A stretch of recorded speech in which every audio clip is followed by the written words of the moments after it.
పొమ్మన్న వాళ్ళే మనల్ని వెతుక్కుంటూ ఎలా లోపలికి వస్తున్నారో ఇప్పుడు చూడు నా డ్రామా అని అంటూ ఉంటాడు నీలకంఠం.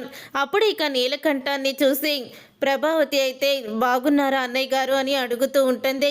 ఎందుకు వచ్చారు మీరు అని నీలకంఠం అంటూ ఉంటాడు. అదేంటి బావగారు అలా మాట్లాడతారు అని అంటూ ఉంటాడు సత్యం అయితే. అప్పుడు ఇక నీలకంఠం అయితే చూడండి, మా అబ్బాయి మీ చిన్న అబ్బాయికి నచ్చలేదని నాకు అర్థమైపోయింది. అలాంటప్పుడు ఇక ఈ వరుసలు ఎందుకు చెప్పండి అని అంటూ ఉంటాడు నీలకంఠం అయితే. అప్పుడే సత్యం, మా అబ్బాయి విషయంలో మిమ్మల్ని మేము క్షమాపణ అడుగుతున్నాం. ఏదో తాగిన మత్తులో వాడు మాట్లాడుంటాడు అంతే తప్ప మనిషి మంచివాడే. వాళ్ళ మాటల్ని ఏమి పట్టించుకోకండి బావగారు. ఇప్పుడు మేము మీ ఇంటికి తాంబూలాలు మార్చుకుందామని వచ్చాము అని సత్యం ప్రభావతి ఇద్దరూ కూడా చెప్తారు. అప్పుడు ఇక నీలకంఠం అయితే బండి మన ట్రాక్లో పడిందని మనసులో అనుకుంటూ లోపలికి రండి అని మళ్ళీ వాళ్ళని లోపలికి రమ్మని పిలుస్తాడు. ఆ తర్వాత సంజయ్ అయితే వస్తాడు. నేను పెళ్లి చూపుల్లోనే మొత్తం మౌనికకి నా గురించి చెప్పేశాను, కానీ మీ ఇంట్లో ఎవరికి ఎటువంటి అభ్యంతరం లేకపోతేనే నేను ఈ పెళ్లి చేసుకుంటాను అని మంచివాడిలా నటిస్తూ ఉంటాడు సంజయ్ అయితే ప్రభావతి సత్యం ముందు. అప్పుడు నీలకంఠం అయితే మా అబ్బాయి అభిప్రాయమే మా అభిప్రాయం, తన ఇష్టాన్ని మేము ఎప్పుడూ కూడా కాదనలేదు అని నీలకంఠం చెప్తూ ఉంటాడు. కానీ మీ అబ్బాయి మా అమ్మాయికి కూడా చాలా బాగా నచ్చాడు అన్నయ్య గారు. మా చిన్నబ్బాయి విషయం మర్చిపోండి, తను ఒక్కోసారి అంతే, తన మాటలేమి మీరు పట్టించుకోవాల్సిన అవసరం లేదు. మనకి కావాల్సింది ముఖ్యంగా వీళ్ళిద్దరూ ఇష్టపడుతున్నారా, ఇష్టపూర్వకంగా పెళ్లి చేసుకుంటున్నారా లేదా అని అదే కావాలి. మిమ్మల్ని మీ పద్ధతుల్ని చూశాక మేమేమీ తప్పు చేయడం లేదని మాకైతే ఇంకా ఫీలింగ్ కలుగుతుంది.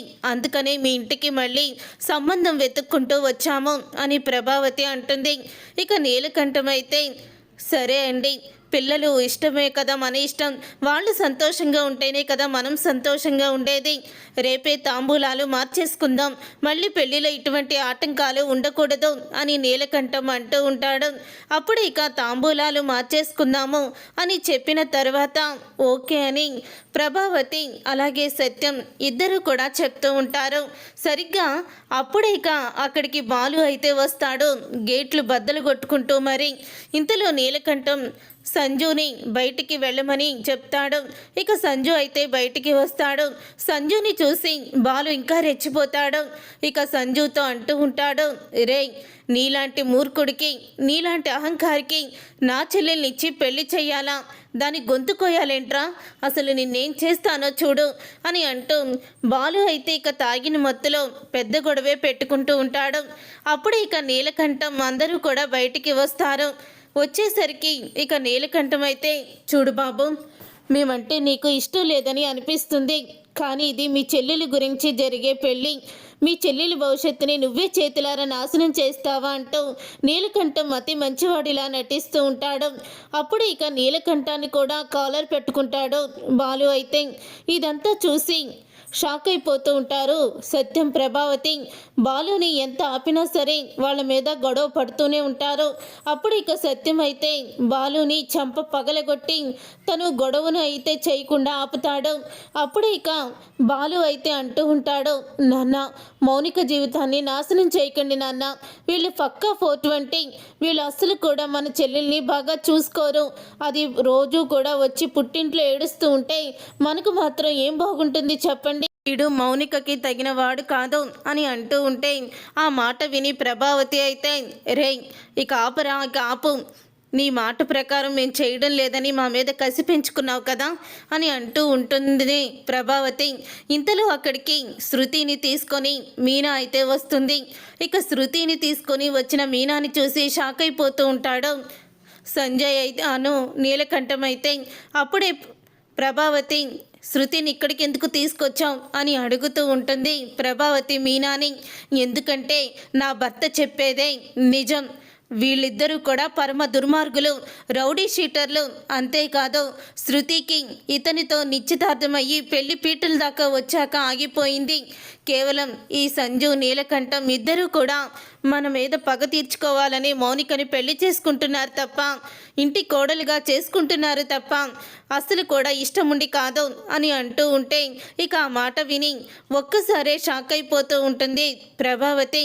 ఇక షాక్ అయిపోతూ ప్రభావతి అయితే అంటూ ఉంటుంది, నిజంగానే ఇతను నిన్ను పెళ్లి చేసుకోవాలనుకున్నాడా అని అడుగుతూ ఉంటే, అవునత్తయ్య నేను చెప్పేది నిజం. రవి మీద ఒట్టు. వీడు ఆడపిల్లల జీవితాలతో ఆడుకునే వెధవ.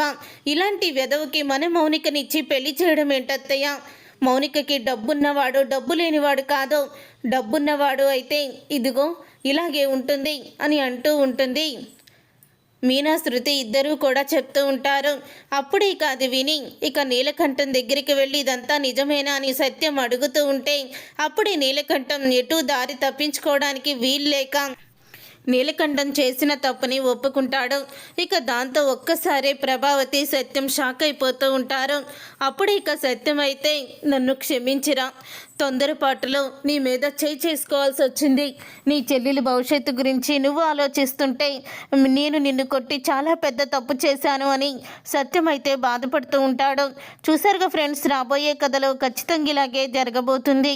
మరి ఇలాగే జరగాలని మీరైతే కోరుకుంటున్నారో అయితే వీడియోని తప్పకుండా లైక్ చేసి ఛానల్ని సబ్స్క్రైబ్ చేసుకొని పక్కనే ఉన్న గంట సింబల్పై ఆల్ అని క్లిక్ చేయండి. అప్పుడే మేము పెట్టే ప్రతి వీడియో మీరు మిస్ కాకుండా చూసేవచ్చు.